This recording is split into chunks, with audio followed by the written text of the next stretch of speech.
L'énorme portail lumineux s'est ouvert au milieu de la zone de test, résultat d'une autre expérience interdimensionnelle audacieuse, mais ratée de la Fondation SCP.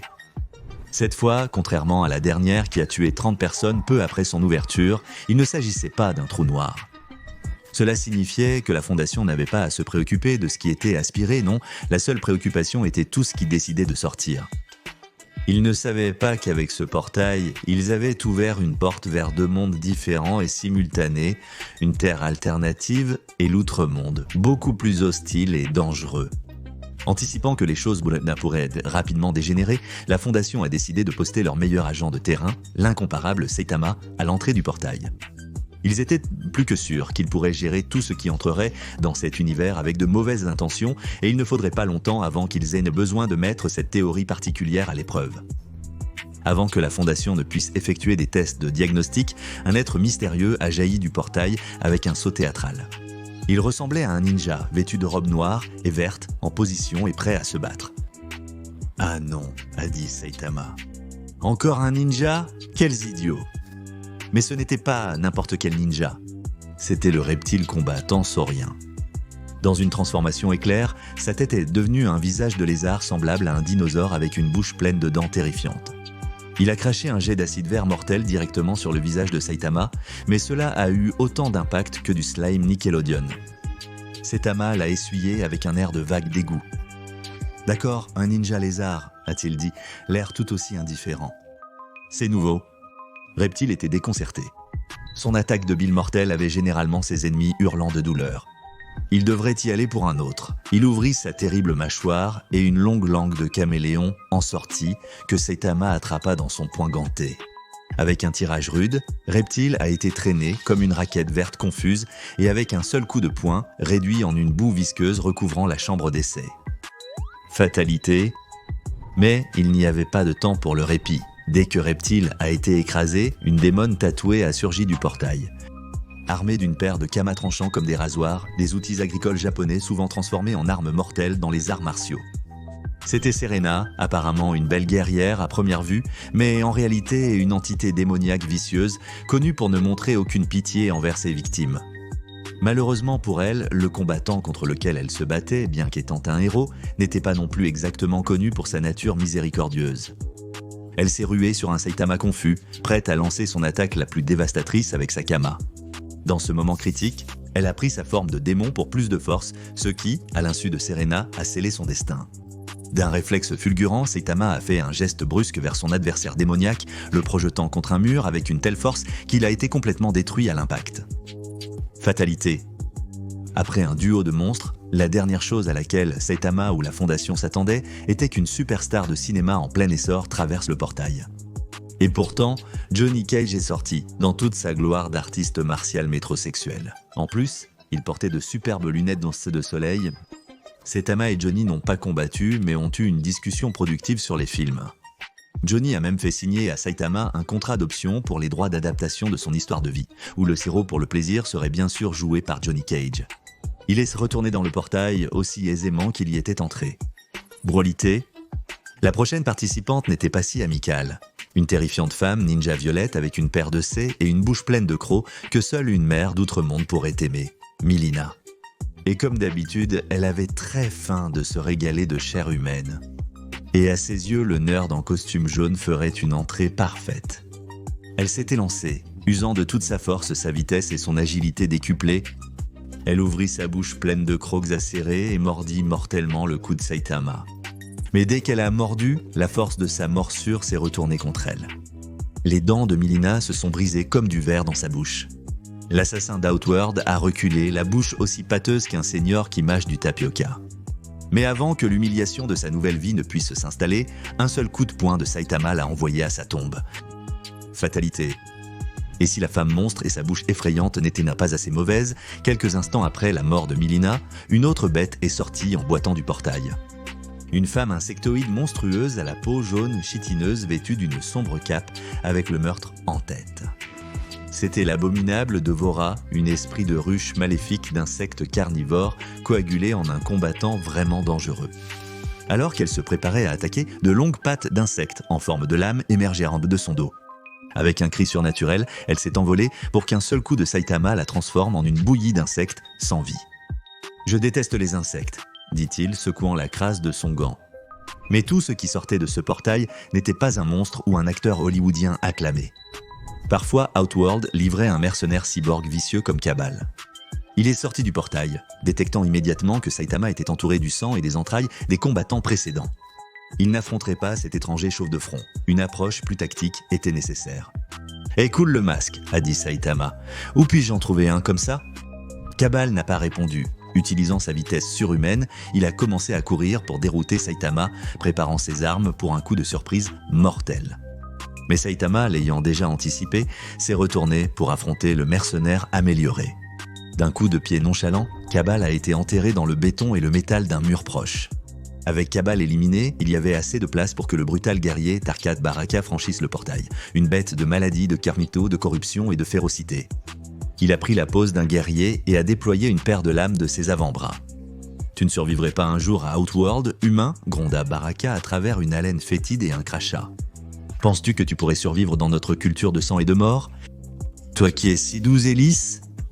Mon espèce pourrait, mais un autre coup de poing unique de Saitama l'avait ressenti avant même qu'il puisse terminer sa phrase.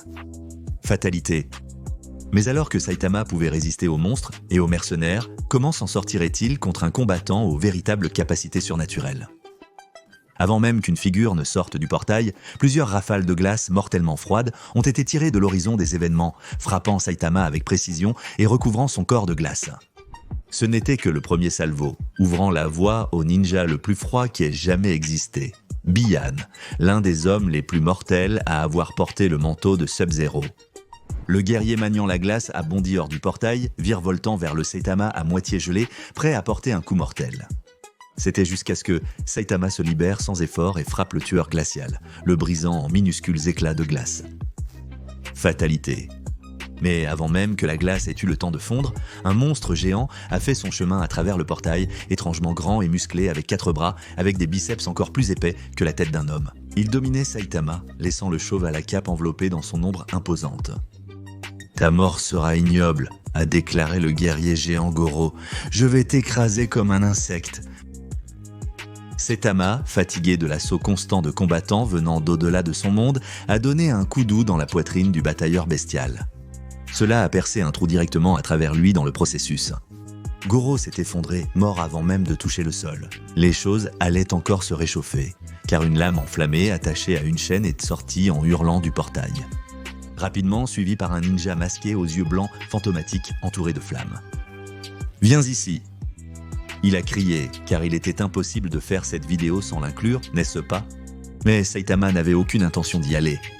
Au lieu de cela, il a simplement esquivé la lame entrante et attendu que ce guerrier, l'esprit de bataille et de rage enflammée, Scorpion, vienne à lui. Et il l'a fait, ses mains consumées par des boules de feu furieuses. Saitama a inspiré et soufflé un jet d'air de ses lèvres pincées, tel un souffle sur des bougies d'anniversaire. Dans le torrent inarrêtable de dioxyde de carbone, le corps enflammé de Scorpion a été complètement emporté, ne laissant qu'un squelette carbonisé debout. Quelques instants plus tard, ses os anciens se sont effondrés en un petit tas de poussière. Pas si grillé.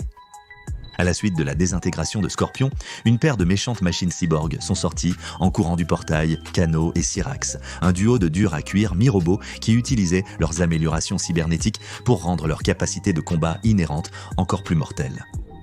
Cela rappelait à Saitama un peu son meilleur ami et apprenti, le cyborg démon Genos. Mais ces deux imbéciles n'avaient aucun de l'honneur de Genos, comme cela a été rendu assez clair par le fait que les deux se précipitaient dans un combat comme celui-ci sans même avoir une conversation d'abord. Kano a déchaîné un puissant laser rouge de son œil de cyborg contre Saitama qui avait l'impact d'un pointeur laser utilisé pour distraire un chaton. Quand les deux tueurs, mécaniquement améliorés, sont entrés dans la portée de Saitama, il les a détruits d'un seul coup de poing chacun. Double fatalité. Bien que les pouvoirs de la technologie ne semblaient pas représenter une véritable menace pour Saitama, le surnaturel avait encore beaucoup à offrir qui pourrait peut-être mettre le chauve à la cape 6 pieds sous terre. Une telle offre d'Outworld était Ermac, le ninja vêtu de rouge qui rayonnait de l'aura verte brillante de la thaumaturgie. Ses talents de combat démoniaque améliorés lui permettraient sûrement de « Ah non !» Il semble que Saitama l'ait déjà tué d'un seul coup de poing pendant que nous expliquions son passé. C'est dommage, fatalité. Heureusement, tout le monde n'est pas sorti du portail avec de mauvaises intentions. Quand Kung Lao est sorti du portail et a découvert combien de méchants diaboliques Saitama avait tués d'un seul coup de poing, il a été sérieusement impressionné. Il s'est incliné devant Saitama respectueusement. Ils ont longuement discuté de techniques de combat et d'entraînement. Quand Kung Lao a découvert que Saitama avait obtenu ses stupéfiantes capacités de combat en faisant 100 pompes, 100 abdominaux, 100 squats et une course de 10 km tous les jours, il a remarqué qu'il incorporerait probablement la même routine dans son propre entraînement, espérant que cela lui donnerait certaines des mêmes capacités à long terme. Et ce n'était pas seulement un seul héros mortel qui était intéressé par la rencontre et la conversation avec Saitama. Il a aussi reçu la visite de Raiden et Liu Kang par le portail Bazar de la Fondation. Raiden avait une maîtrise absolue de l'électricité et des tempêtes, étant l'éternel dieu du tonnerre. Et Liu Kang avait une position similaire, sauf qu'il était l'éternel dieu du feu. Heureusement, tous deux étaient des forces cosmiques, pour le bien plutôt que pour le mal. Et en tant que tels, ils appréciaient l'effet que Saitama avait sur l'équilibre multivers. S'il devait le catégoriser, il pourrait l'appeler l'éternel dieu de la force, une force de puissance physique brute si grande que personne ne pourrait jamais le surpasser lors d'une bataille de pure force. Saitama a dit qu'il était flatté par le compliment, mais qu'il n'avait pas besoin d'un titre aussi sophistiqué. Il était heureux d'être simplement le héros pour le plaisir. Mais si jamais le duo de dieux trouvait leur chemin jusqu'à Tokyo, il serait ravi de leur faire visiter certains de ses cafés préférés, car même les dieux ne peuvent résister à un bon latte matcha de temps en temps. Cependant, les futures rencontres de Saitama ne seraient pas toutes aussi cordiales. Ensuite, du portail est apparu Shang Tsung, l'un des sorciers les plus puissants et dangereux à avoir jamais honoré le multivers. Il était un expert en combat mortel et sa magie noire était si efficace qu'il a développé la capacité d'arracher les âmes des gens et de les ajouter à sa collection. Parce que Saitama était si puissant, il attirait l'attention des dieux éternels à travers le cosmos. Shang Tsung pensait que l'âme de Saitama valait la peine d'être ajoutée à sa collection grandissante. Cependant, il n'a pas obtenu l'âme de Saitama mais son poing à la place. Il l'a frappé si fort que, ironiquement, il a éjecté l'âme de Shang Tsung de son corps, réduisant le sorcier mortel à peu plus qu'un cadavre inerte allongé sur le sol au milieu de la chambre d'essai. Fatalité. Et avec la mort de Shang Tsung, il ne pourrait sûrement jamais y avoir un être plus puissant émergeant du portail pour affronter le héros pour le plaisir, n'est-ce pas? Faux. Du portail est sorti l'un des êtres les plus maléfiques, les plus dangereux et les plus puissants qui a jamais existé. Avec son marteau de colère, il a anéanti des êtres d'une puissance inouïe. Et maintenant, il ferait de même avec le célèbre One Punch Man. Du moins, il l'aurait fait si Saitama ne l'avait pas tué en un seul coup. Allons, à quoi vous attendiez-vous? Saitama gagne. Fatalité. La fondation SCP contient la surprise de Saitama, le héros One Punch Man. Et Saitama rejoint la fondation SCP. SCP-76 Able est agacé. Pour plus,